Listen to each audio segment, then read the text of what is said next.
Garçon, si par hasard, sur ton livre d'histoire, tu tombes sur ce nom.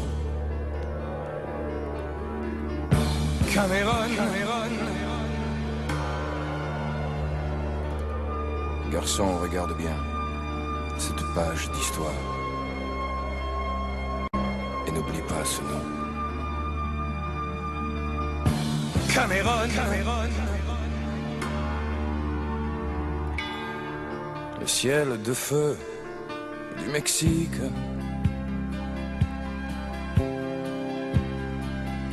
à jamais se souviendra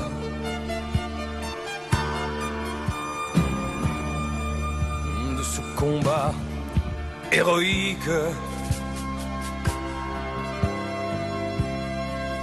dans les murs de la Hacienda.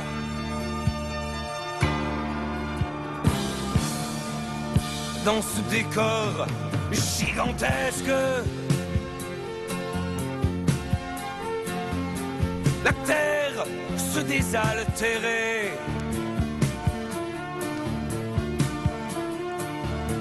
Du sang qui courait dantesque sur la prairie qui brûlait. À Cameron, à Cameron.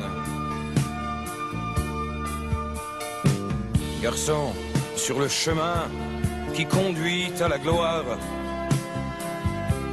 tu dois trouver ce nom. Cameron. Garçon, si ton destin exige une victoire, n'oublie jamais ce nom. Cameron.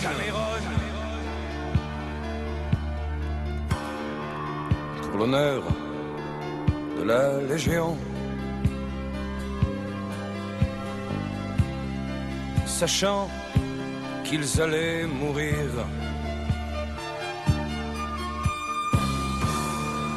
jusqu'au bout de leur mission,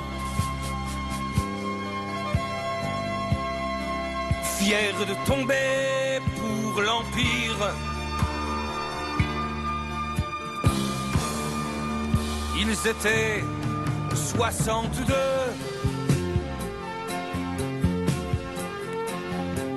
Face à 2000 cavaliers.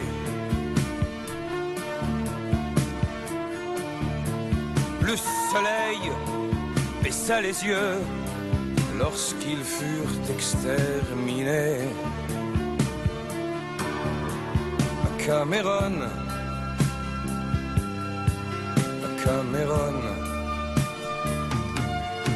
ce nom qui sonne, qui résonne, ce nom qui donne et qui t'étonne. Cameron.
Seigneur soit avec vous.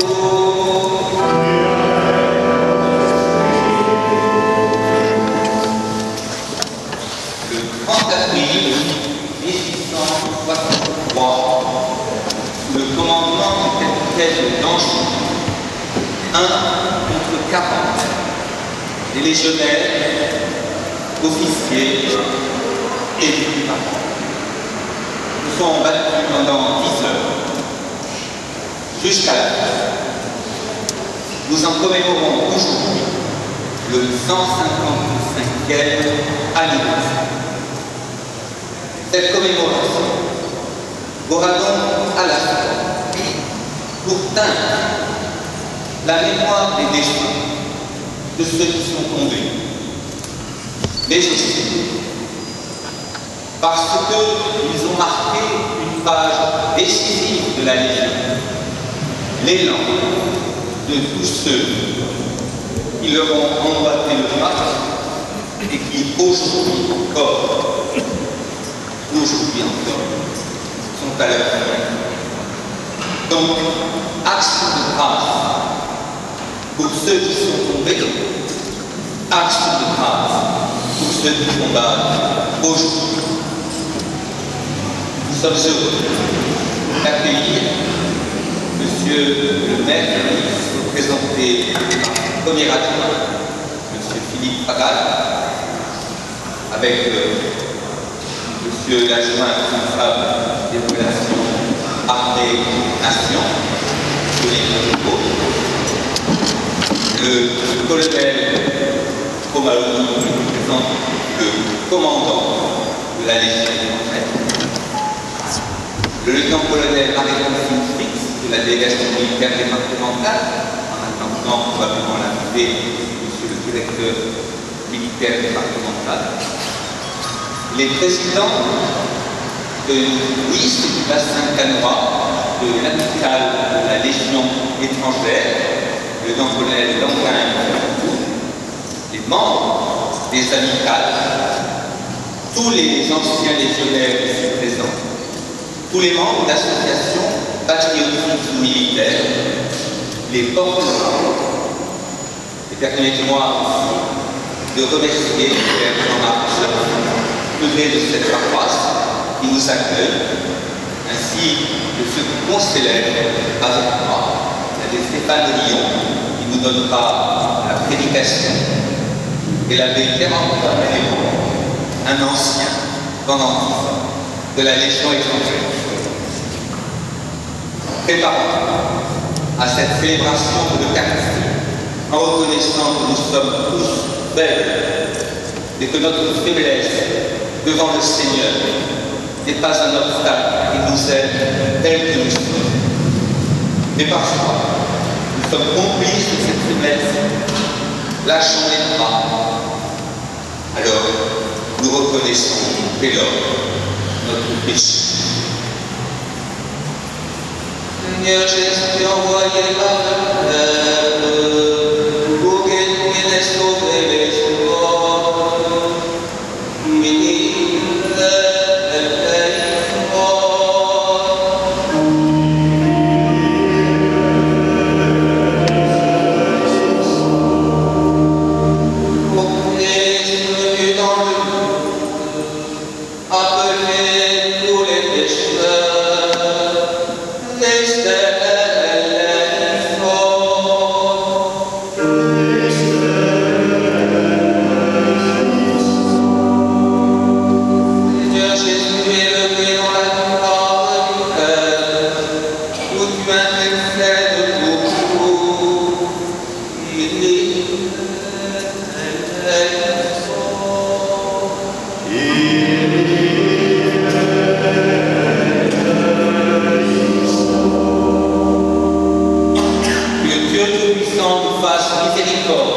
Il nous pardonne nos péchés et nous conduise à la vie éternelle. Prions le Seigneur, Dieu qui a envoyé son Fils pour nous sauver et pour faire de tous les enfants d'adoption, regarde avec complexe que tu l'aimes comme un Père, puisque nous croyons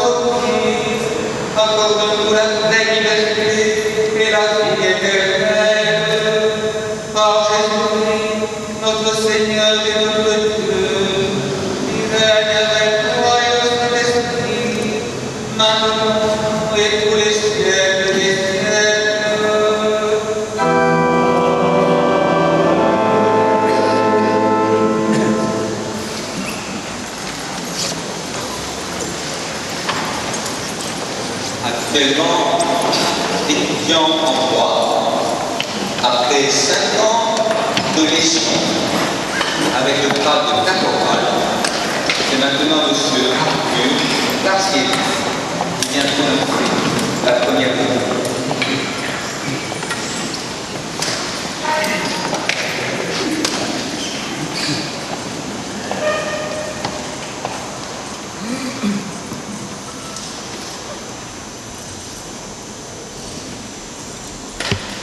Il y eut alors un combat dans le ciel. Michel, avec ses anges, lui combattent les dragons. Les dragons, lui aussi combattait avec ses anges, mais il ne fut pas le plus fort. Eux, désormais, nous placent dans le ciel. Oui, il fut rejeté, les grands dragons, les serpents des origines, celui qu'on nomme diable et Satan, le séducteur du monde entier. Il fut jeté sur la terre et ses anges furent jetés avec lui. Alors j'entendis dans le ciel une voix forte qui proclamait: maintenant, voici le salut, la puissance et le règne de notre Dieu. Voici le pouvoir de son Christ, car il a rejeté l'accusateur de nos frères, lui qui les accusait jour et nuit devant notre Dieu. Eux-mêmes l'ont vaincu par le sang de l'agneau, par la parole dont ils feront le témoin. Détachés de leur propre vie, ils sont allés jusqu'à mourir.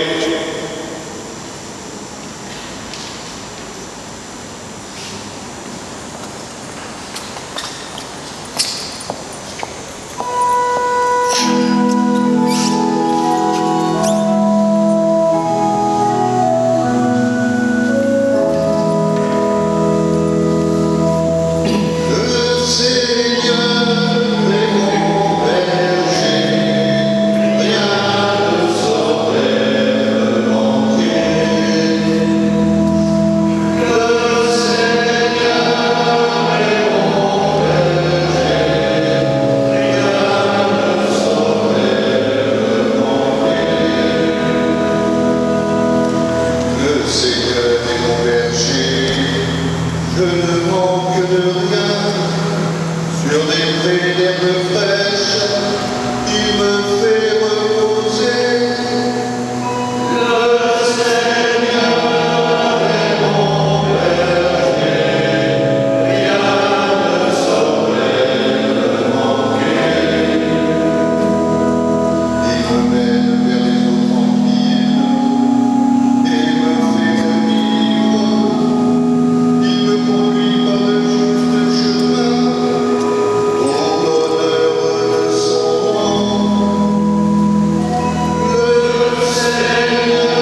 Le Seigneur soit avec vous. Et avec votre esprit.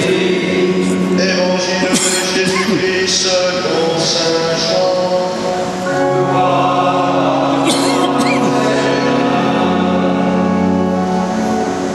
Jésus disait à ses disciples, comme le Père m'a aimé, moi aussi je vous ai aimé. Demeurez dans mon amour. Si vous gardez mes commandements, vous demeurerez dans mon amour comme moi. J'ai gardé les commandements de mon Père et je demeure dans son amour. Je vous ai dit cela pour que ma joie soit en vous et que votre joie soit parfaite. Mon commandement, le voici. Aimez-vous les uns les autres comme je vous ai aimés. Il n'y a pas de plus grand amour que de donner sa vie pour ses amis. Vous êtes mes amis si vous faites ce que je vous commande. Acclamons la parole de Dieu.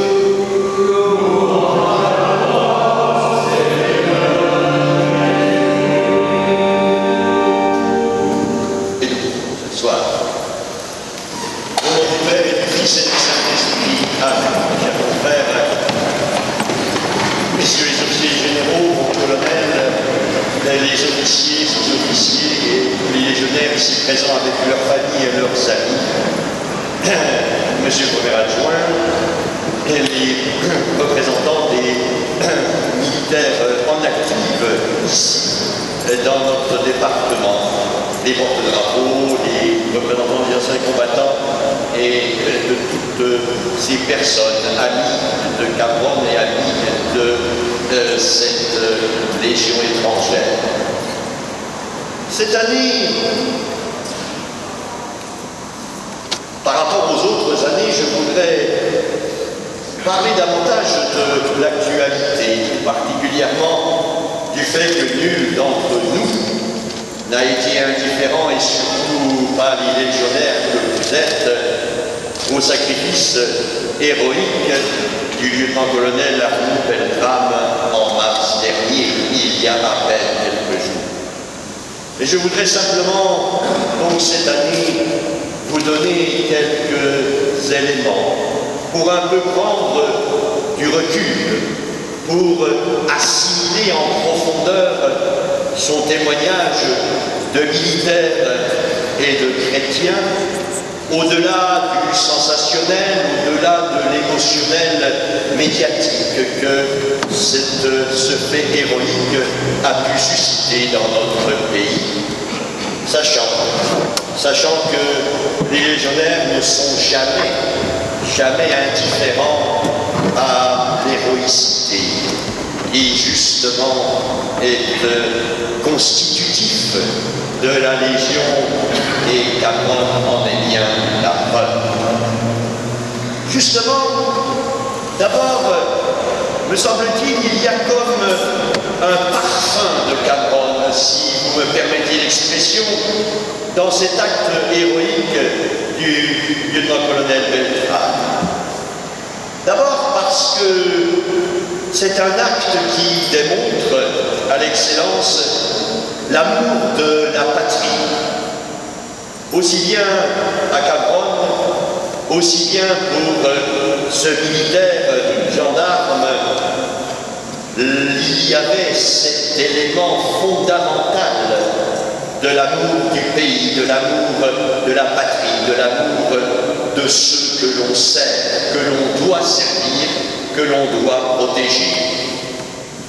Il ne s'agissait pas ni à Cabron, ni pour le colonel Beltrame d'un amour d'un système politique ou d'une idéologie.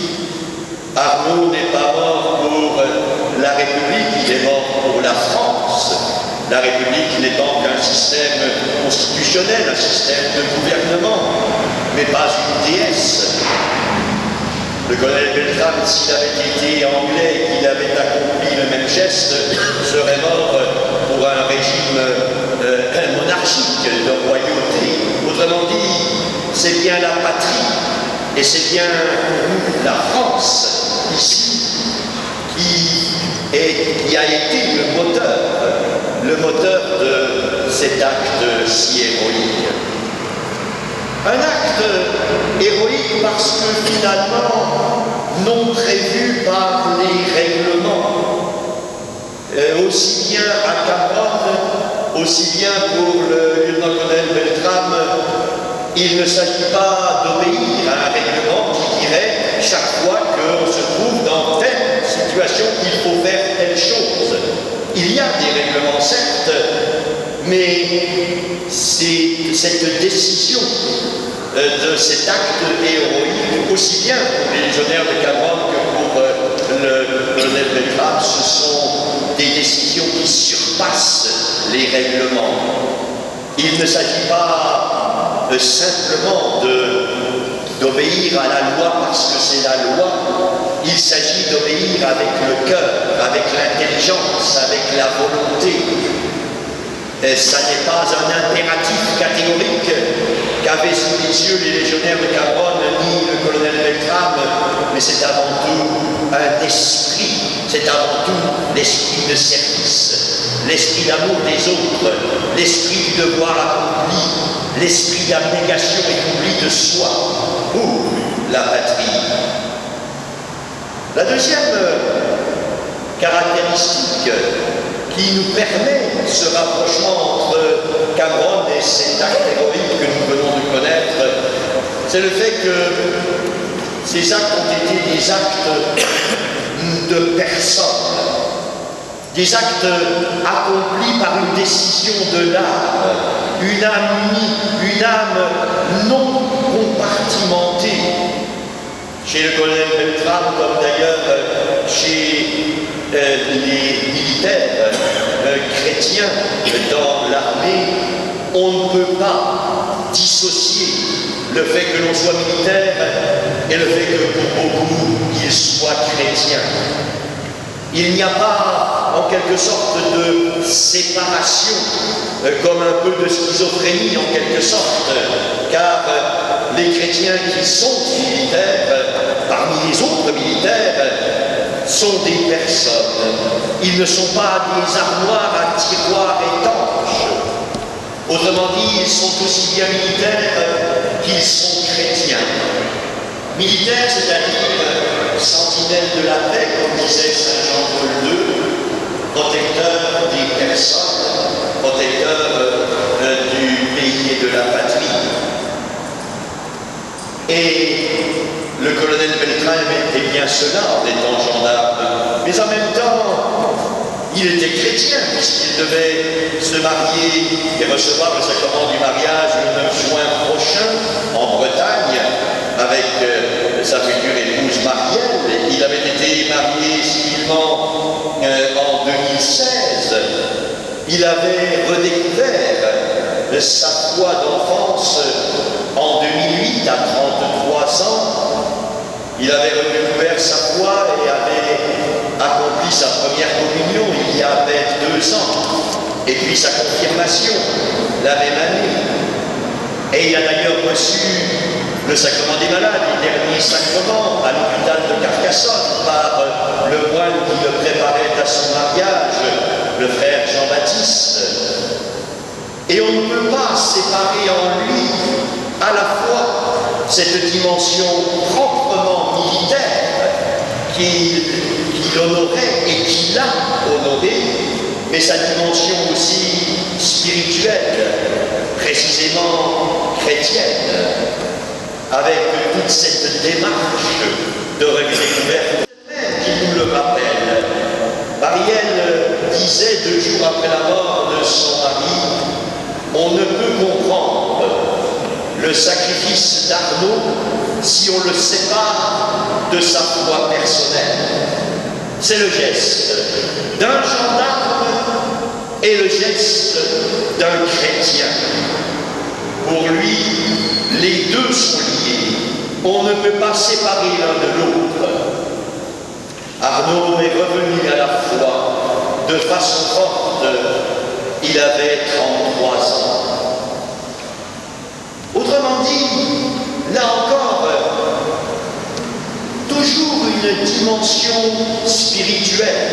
On ne peut pas vraiment comprendre Cambronne, même si on n'a pas la foi chrétienne, on ne peut pas vraiment comprendre Cambronne sans une dimension spirituelle à leur acte, à leur décision, à leur don de leur vie.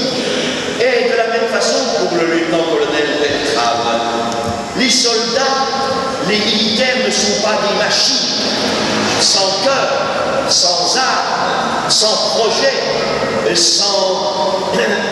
sans conviction, sans certains amours pour la vie, pour la patrie, pour les autres.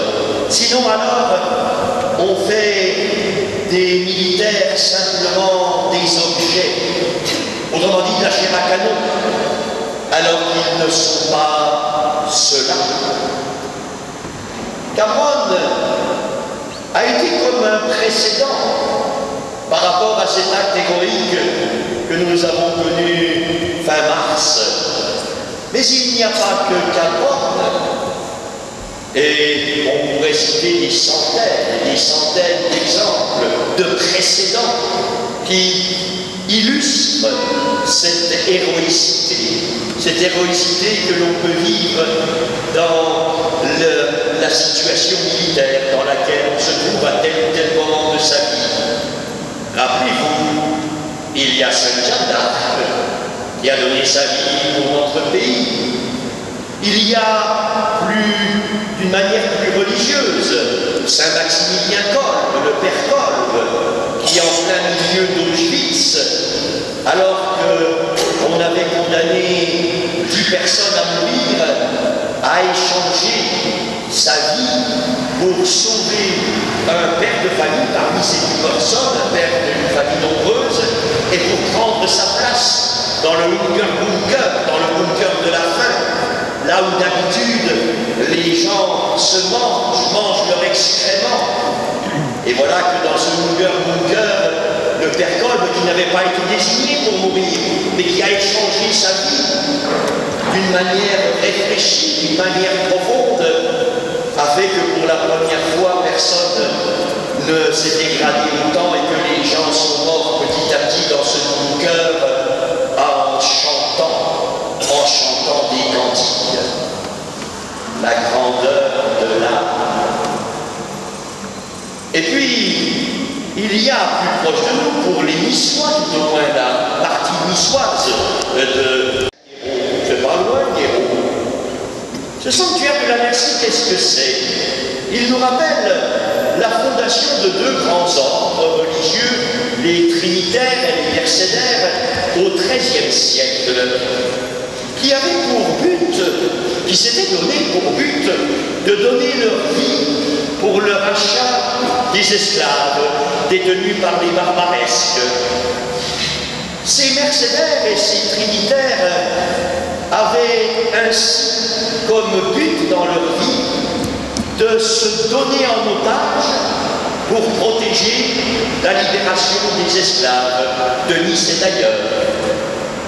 Et c'est ce qui va faire dire au pape François, puisque nous sommes au 800e anniversaire de la fondation des mercenaires, qui existent toujours à l'heure actuelle avec d'autres fonctions également.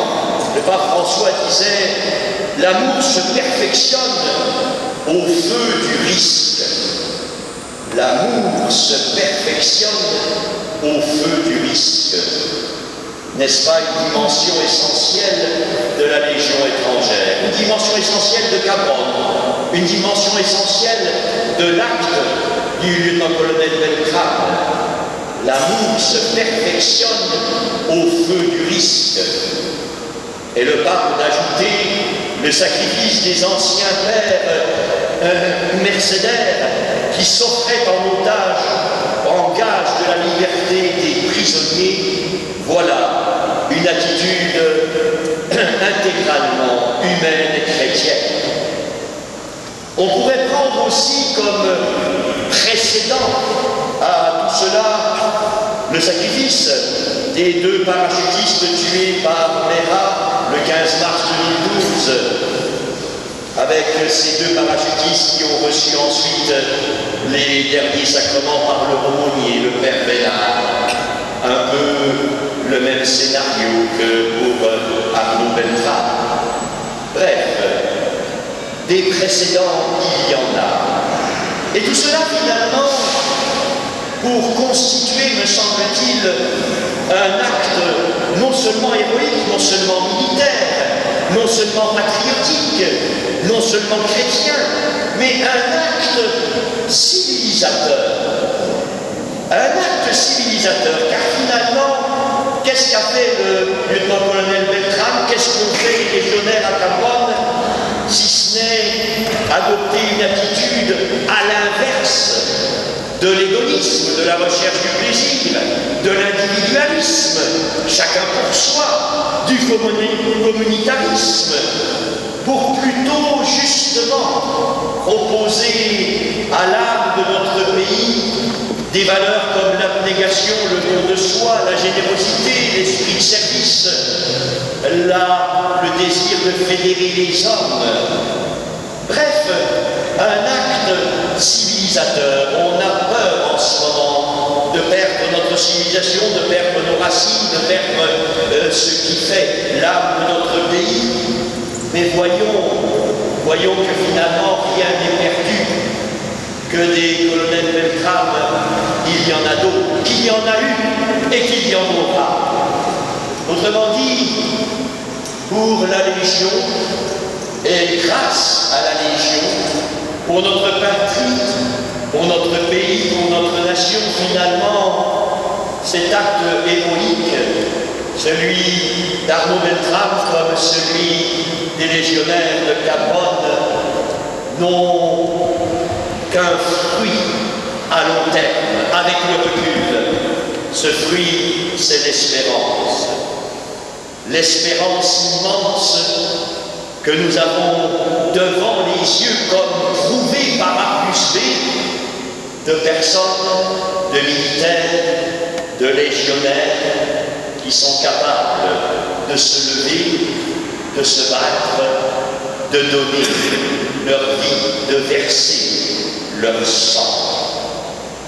Alors oui, cet acte civilisateur, nous le retrouvons d'une manière plus globale encore dans ce que j'appellerais, et dont je vous ai souvent parlé, légionnaires que vous êtes, de la pédagogie de la Légion.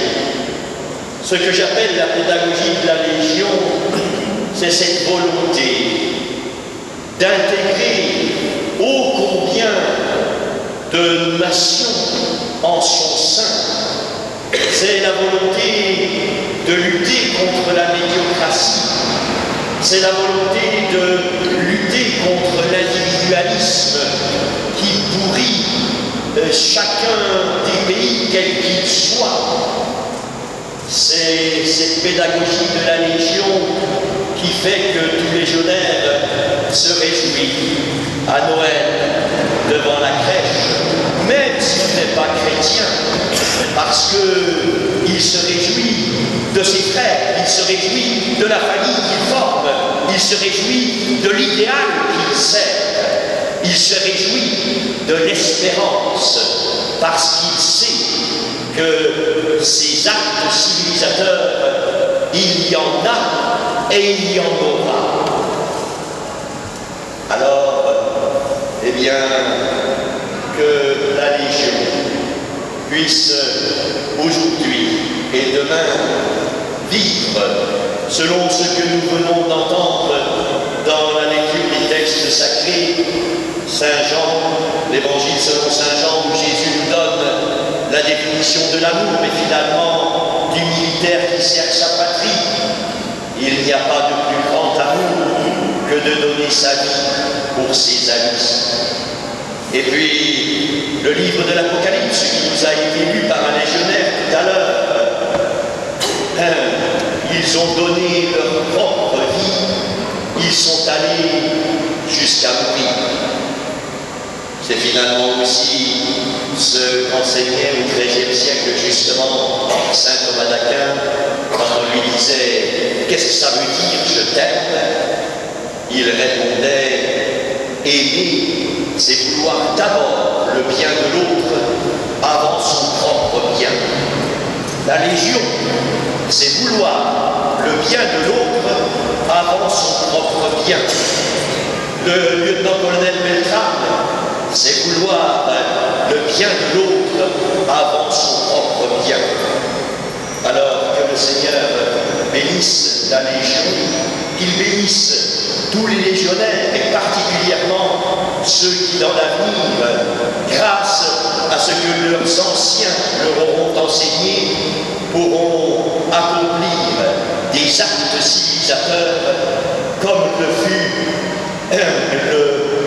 l'épisode de Cabronne, comme le fut l'épisode de cette vie donnée du lieutenant-colonel Beltrame. Oui, que la Légion puisse toujours donner cet élan et contribuer à cette civilisation qui est bien l'âme de la France. Amen. Au nom du Père et du Fils et du Saint-Esprit. Amen.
Bonjour.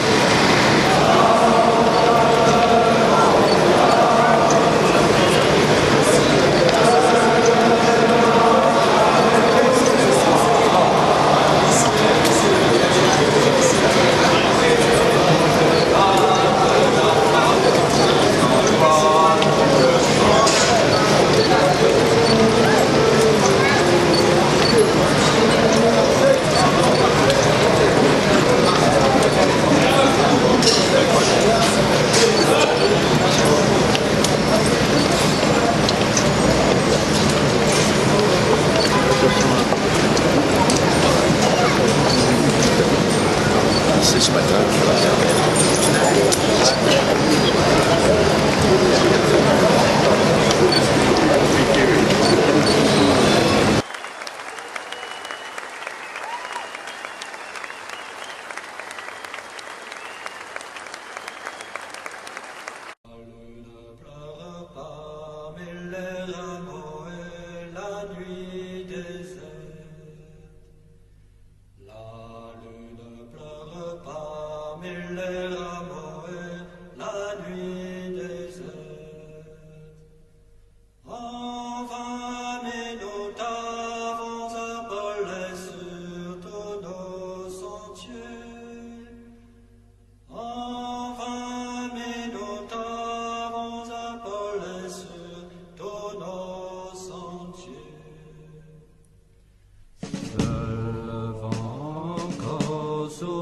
Ta chanson parmi les fleurs, seul le vent encore souper ta chanson parmi les fleurs.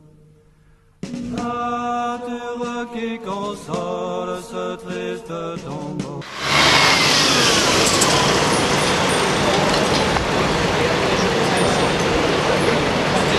Défilé du front. Ah. Oh.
Où nous allons, nous t'avons.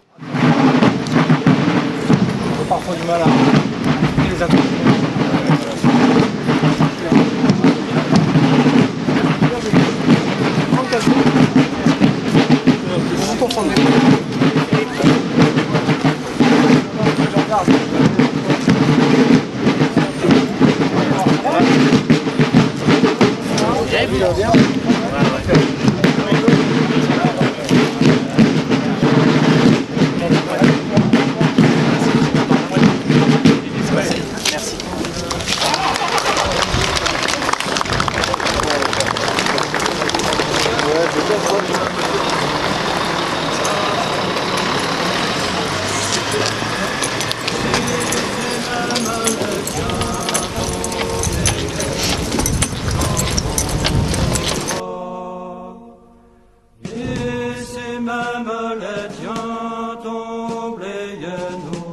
Chantons pour toi,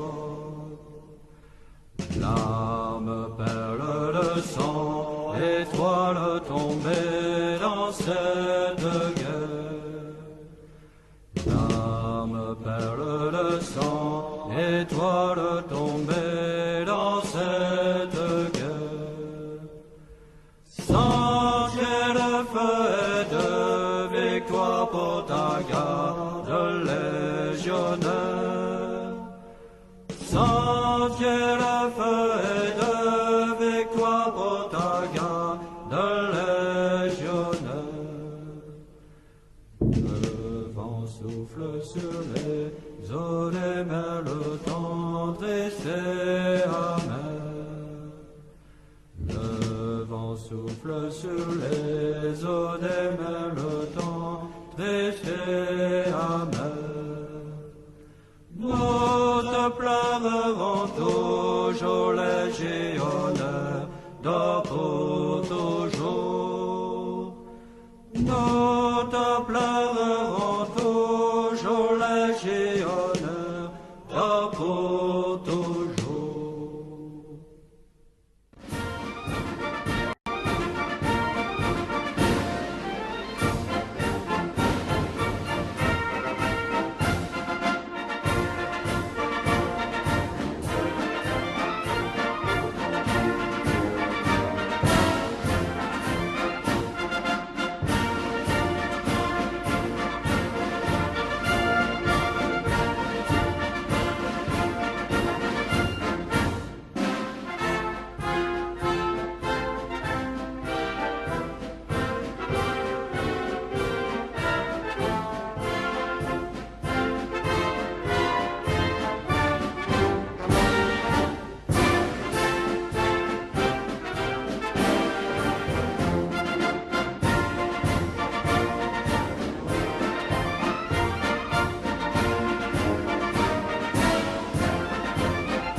Appuyez sur la droite.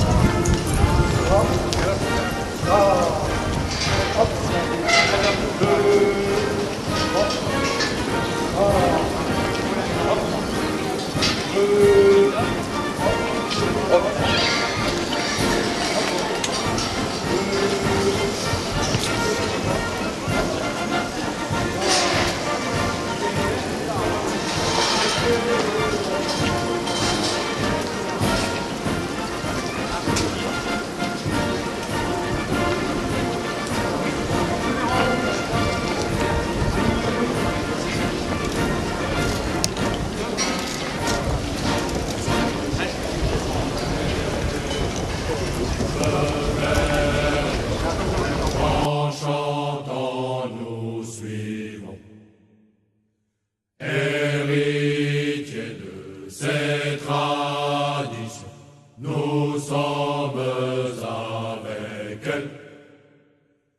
Nous sommes les hommes des troupes d'assaut, soldats de la vieille légion. Demain brandissant nos drapeaux, en vainqueur nous défilerons. Nous n'avons pas seulement des armes, mais le diable marche avec nous. Car nos aînés de la Légion se battent là-bas, nous envoient le pain. Nous n'avons pas seulement des armes, mais le diable marche avec nous. Car nos aînés de la Légion se battent là-bas, nous envoient le pain.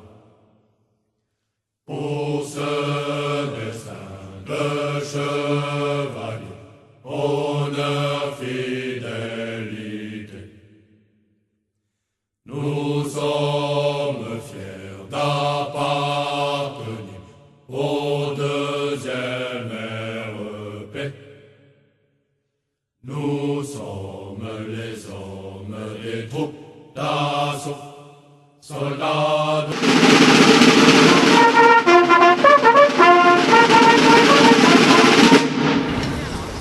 Présentez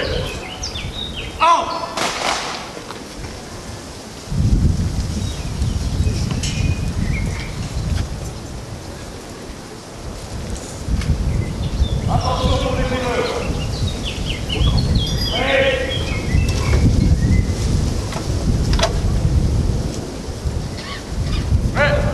Envoyez.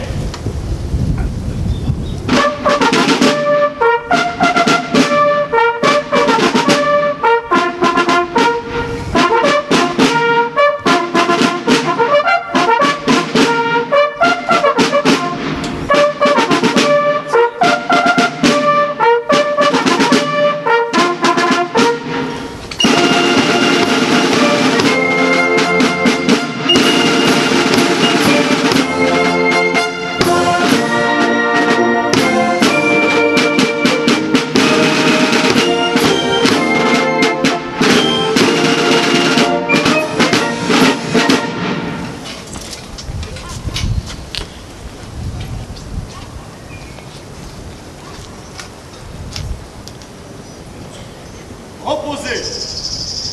En repos.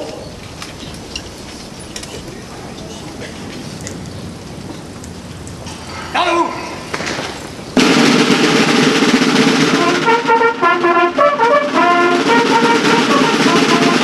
de la vieille légion. Présentez. En brandissant nos drapeaux, en vainqueur nous défilerons. N'avons pas seulement des armes, le diable marche avec nous. reposez. En repos. La Légion se bat dans la main, nous envoie dans le n'avons pas seulement des armes, mais le diable marche avec nous.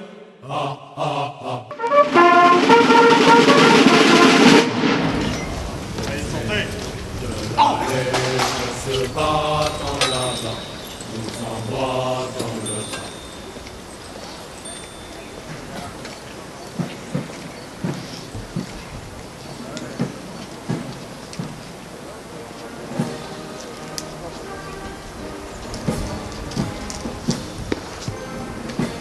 Pionnier de la Légion étrangère, usine de la Légion étrangère, compagnie des services de la Légion étrangère du 1er régiment étranger, préparation militaire marine, porte de drapeau, rassemblés sous les armes, pour la cérémonie de commémoration du combat de Cameroun. Capitaine Prokovic, commandant d'unité, à vos en reconnaître.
Garde à vous.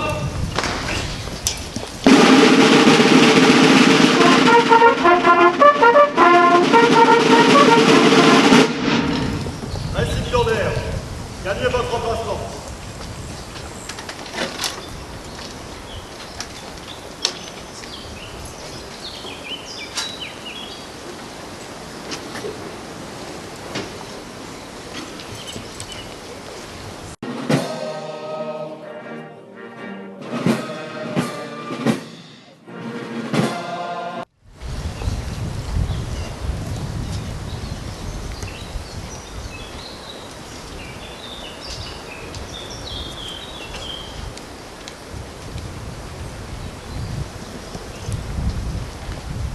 Ouvrez le banc.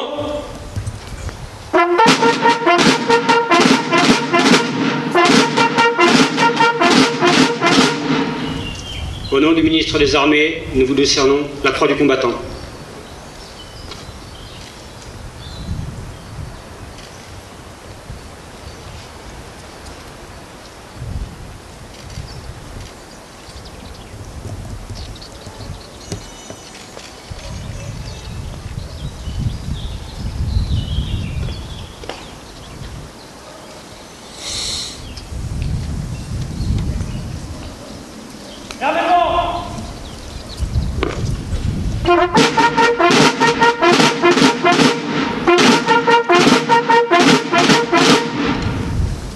Décorés, rejoignez les rangs.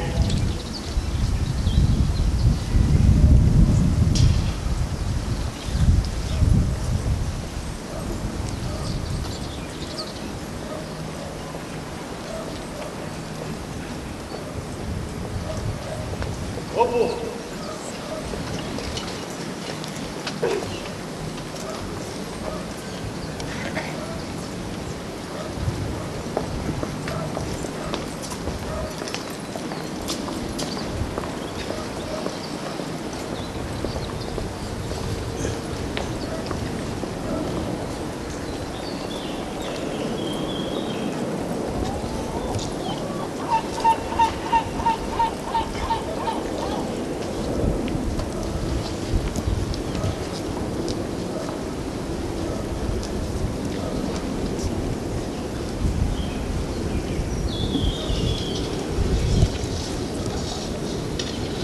Mesdames, Messieurs, bonjour.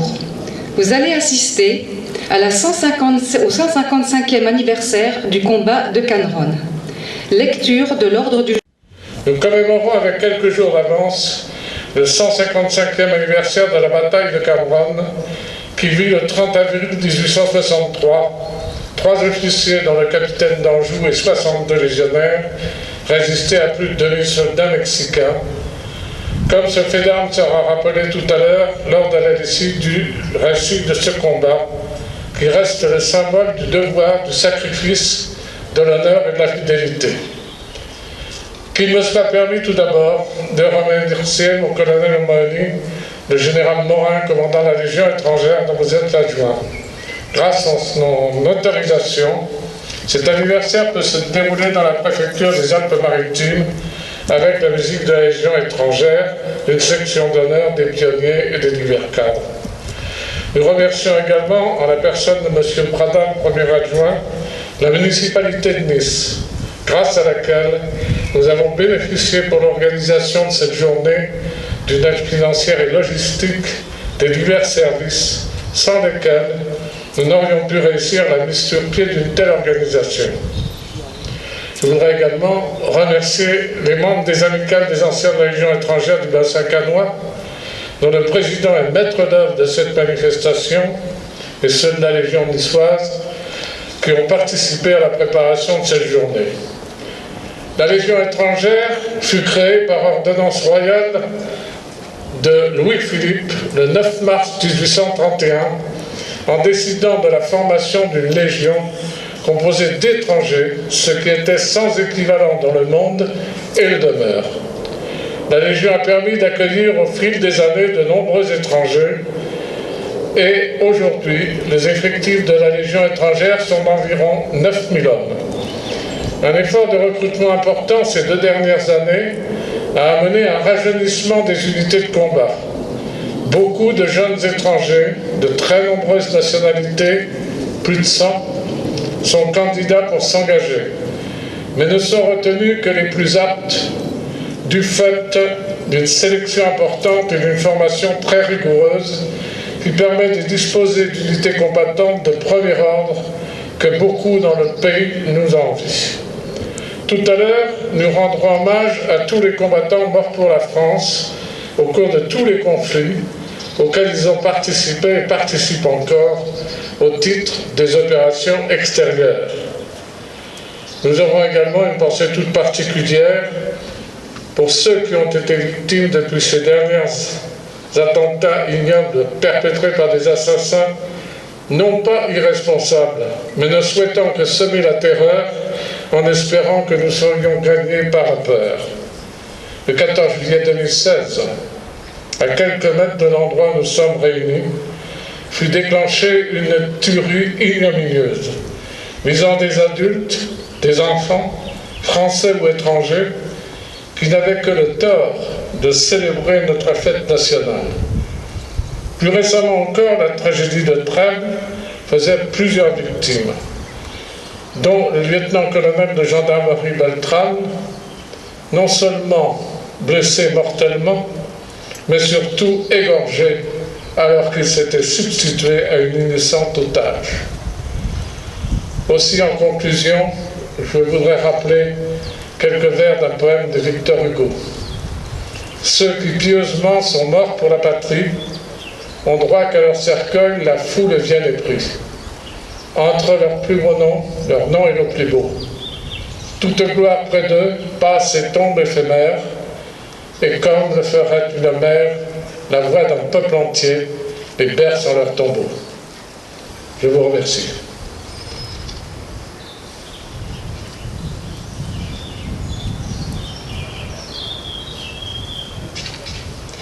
Madame Gwenaëlle Chapuis, sous-préfète de Nice-Montagne, représentant Monsieur Georges-François Leclerc, préfet des Alpes-Maritimes.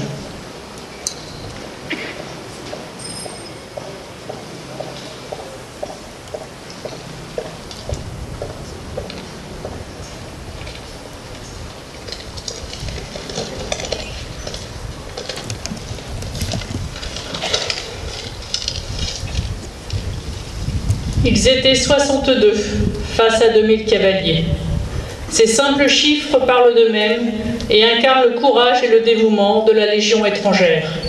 Ils sont votre force et votre honneur, vous, légionnaires. 62 hommes morts au nom de notre drapeau, un drapeau qu'ils avaient choisi de rejoindre, de servir jusqu'au bout, en ne trahissant pas la parole donnée. Car la Légion, c'est cela, le respect de la parole donnée, le respect d'un drapeau bleu-blanc-rouge sous un fanion rouge et vert. Plus que mes mots, je voudrais ici citer l'un d'entre vous, le capitaine de Borély, dans ce poème ancien, mais toujours d'actualité, et qui, je vous le confesse, a marqué mon enfance de fille d'officier de la coloniale. Mes compagnons, c'est moi, mes bonnes gens de guerre. C'est votre chef d'hier qui vient parler ici de ce que l'on ne sait pas ou que l'on ne sait guère. Mes morts, je vous salue et je vous dis merci. Vous aviez les bras forts et des tailles bien prises qui faisaient mieux valoir vos hardes en lambeaux. Et je rajeunissais à voir vos barbes grises et je tressaillais d'aise à vous trouver si beau. Votre allure était simple et jamais théâtrale, mais le moment venu, ce qu'il eût fallu voir, c'était votre façon hautaine et magistrale d'aborder le céleste ou de le recevoir. N'ayant à vous ni nom, ni foyer, ni patrie, rien où mettre l'orgueil de votre sang versé. Humble renoncement, pure chevalerie, c'était dans votre chef que vous l'aviez placé.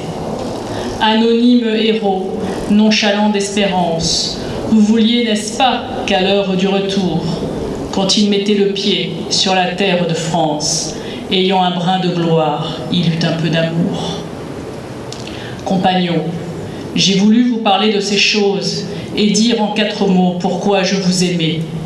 lorsque l'oubli se creuse au long des tombes closes, je veillerai, du moins, et n'oublierai jamais. Si parfois dans la jungle où le tigre vous frôle et que n'ébranle plus le recul du canon, il vous semble qu'un doigt se pose à votre épaule, si vous croyez entendre appeler votre nom, soldat qui reposez sous la terre lointaine et dont le sang donné me laisse des remords, dites-vous simplement, c'est notre capitaine qui se souvient de nous et qui compte ses morts. Je suis très fière d'être présente ce matin parmi vous. Continuez à servir la France avec honneur et fidélité. La France se souvient de vous. La France compte sur vous. Vive la Légion étrangère, vive la République, vive la France.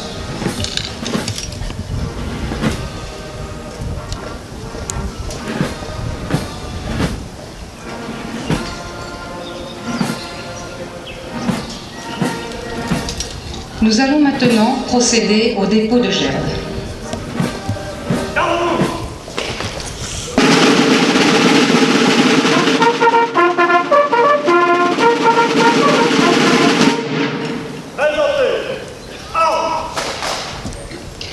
Gerbes de l'amicale des anciens de la Légion étrangère du bassin cannois et de l'amicale des anciens de la Légion étrangère de la région niçoise.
Gerbe commune de Monsieur le Préfet des Alpes-Maritimes, Monsieur le maire de Nice et le conseil municipal, Monsieur le Président du département des Alpes-Maritimes et le général commandant la Légion étrangère.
Récit du combat de Cameron par M. Stanislas Zbik.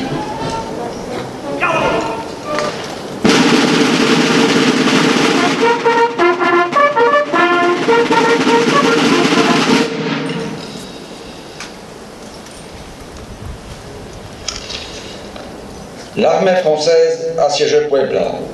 La Légion avait pour mission d'assurer sur 120 km la circulation et la sécurité des convois. Le colonel Geningro, qui commandait, apprend le 29 avril 1863 qu'un gros convoi emportant 3 millions en numéraire du matériel des sièges et des munitions, était en route pour Puebla. Le capitaine d'Anjou, son adjudant-major, le décide à envoyer au devant du convoi une compagnie. La 3e compagnie du régiment étranger fut désignée, mais elle n'avait pas d'officier disponible. Le capitaine d'Anjou en prend lui-même le commandement et les sous-lieutenants Modé, Pordrapeau et Vilain Payeur se joignent à lui volontairement. Le 30 avril, à 1h du matin, la 3e compagnie, forte de 3 officiers et 62 hommes, se met en route. Elle avait parcouru environ 20 km, quand à 7h du matin, elle s'arrête à Palo Verde pour faire le café. À ce moment, l'ennemi se dévoile et le combat s'engage aussitôt. Le capitaine d'Anjou fait former le carré et tout en battant en retraite, repousse victorieusement plusieurs charges de cavalerie en infligeant à l'ennemi des premières pertes sévères. Arrivé à la hauteur de l'auberge de Cameron, vaste bâtisse comportant une cour entourée d'un mur de 3 mètres du haut, il décide de s'y retrancher pour fixer l'ennemi et retarder ainsi le plus possible le moment où celui-ci pourra attaquer les convois. Pendant que les hommes organisent à la hâte la défense de cette auberge, un officier mexicain, faisant valoir la grosse supériorité du nombre, semble le capitaine d'Anjou de se rendre. Celui-ci fait répondre « Nous avons des cartouches et ne nous rendrons pas ». Puis, levant la main, il jura de se défendre jusqu'à la mort et fit prêter à ses hommes le même serment. Il était 10 heures. Jusqu'à 6 heures du soir, ces 60 hommes qui n'avaient pas mangé une nuit depuis la veille, malgré l'extrême chaleur, la faim, la soif, résistent à 2000 Mexicains, 800 cavaliers, 1200 fantassins. À midi, le capitaine d'Anjou est tué d'une balle en pleine poitrine. À 2 heures, les sous-lieutenants Vilain tombent, frappés d'une balle au front. À ce moment, le colonel mexicain réussit à mettre le feu à l'auberge. Malgré la chaleur et la fumée qui viennent augmenter leur souffrance, les légionnaires tiennent bon, mais beaucoup d'entre eux sont frappés. À 5 heures, autour du sous-lieutenant Modé, il ne reste que 12 hommes en état de combattre. À ce moment, le colonel mexicain rassemble ses hommes et leur dit de quelle honte ils vont se couvrir s'ils n'arrivent pas à battre cette poignée de braves. Un légionnaire qui comprend l'espagnol traduit au fur et à mesure ces paroles. Les Mexicains vont donner l'assaut général par les brèches qu'ils ont réussi à ouvrir. Mais auparavant, le colonel Milan adresse encore une sommation au sous-lieutenant Modé. Celui-ci la repousse avec mépris. L'assaut final est donné. Bientôt, il ne reste autour de Modé que 5 hommes. Le caporal Mène, les légionnaires, Cato, Wenzel, Constantin, Léonard. Chacun garde encore une cartouche. Ils ont la baïonnette au canon et réfugiés dans un coin de la cour, le dos au mur, ils font face. À un signal, ils déchargent leur fusil à bout portant sur l'ennemi et se précipitent sur lui à la baïonnette. Le sous-lieutenant Modé et 2 légionnaires tombent, frappés à mort. Mène et ses camarades vont être massacrés quand un officier mexicain se précipite sur eux et les sauve. Il leur crie « Rendez-vous ? Nous nous rendrons si vous nous promettez de relever de soigner nos blessés et si vous nous laissez nos armes. » Leur baïonnette reste menaçante. « On ne refuse rien à des hommes comme vous, » répond l'officier. Les 60 hommes du capitaine d'Anjou ont tenu jusqu'au bout leur serment. Pendant 11 heures, ils ont résisté à 2000 ennemis, en ont tué 300 et blessé autant. Ils ont, par leur sacrifice, en sauvant le convoi, rempli la mission qui leur avait été confiée. L'empereur Napoléon III décida que le nom de Cameron serait inscrit sur le drapeau du régiment étranger et que de plus, les noms de d'Anjou, Vilain et Modé seraient gravés en lettres d'or sur le mur des Invalides à Paris. En outre, un monument fut élevé en 1892 sur l'emplacement du combat. Il porte l'inscription « Il furent ici moins de 60, opposés à toute une armée. Sa masse les écrasa. La vie, plutôt que le courage, abandonna ses soldats français le 30 avril 1863. À leur mémoire, la patrie éleva ces monuments. Depuis, lorsque les troupes mexicaines passent devant le monument, elles présentent les armes.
Portez.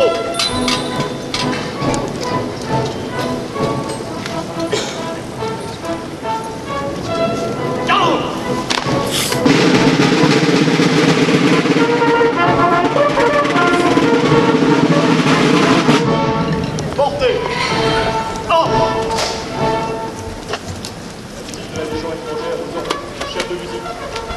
Les détachements militaires aux ordres des chefs de détachement.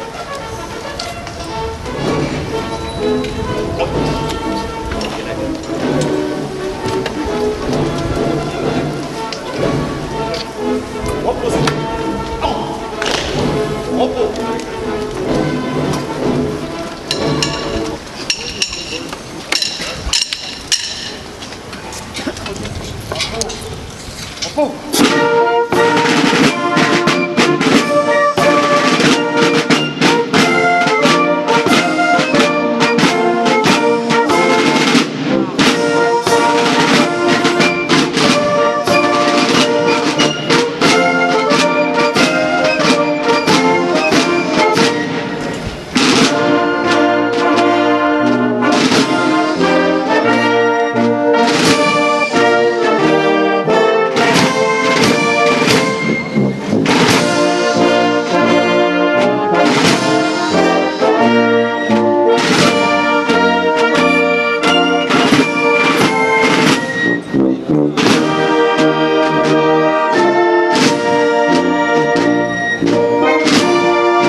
Merci.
La Madelon.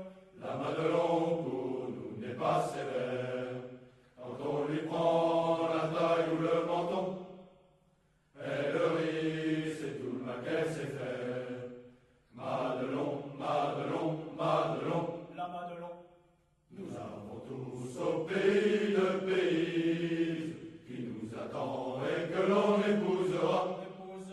Mais elle est loin, bien trop loin pour qu'on lui dise ce qu'on fera quand la classe rentrera. En comptant les jours, on soupire.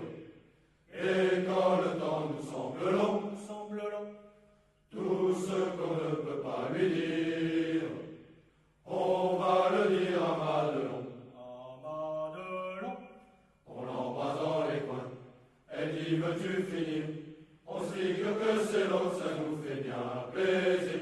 Quand Madelon vient nous servir à boire, sous la tonnelle on frôle son jupon, et chacun lui raconte une histoire à sa façon. La Madelon. La Madelon pour nous n'est pas sévère. Quand on lui prend la taille ou le menton, elle rit, c'est tout le mal qu'elle sait faire. Madelon, Madelon, Madelon. La Madelon. Un caporal au képi de fantaisie s'en fut trouver Madelon un beau matin. Et fou d'amour lui dit qu'elle était jolie et qu'il venait pour lui demander sa main. Oui, sa main. La Madelon, pas bête en somme, lui répondit en souriant. En souriant. Et pourquoi prendrais-je un seul homme?